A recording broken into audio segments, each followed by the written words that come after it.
বানিয়েছো মা? আজকে বানিয়েছি গরম গরম ভাত,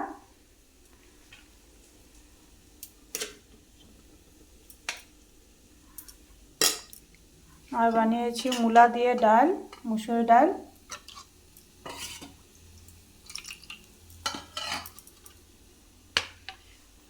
আর বানিয়েছি শুটকির চাটনি, ছুরি শুটকির চাটনি,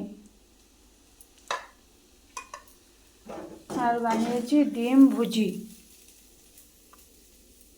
টমেটো দিয়ে পেঁয়াজ দিয়ে ডিম ভুজি। এই দিয়ে আজকে ভাতটা খেয়ে নিও, কেমন?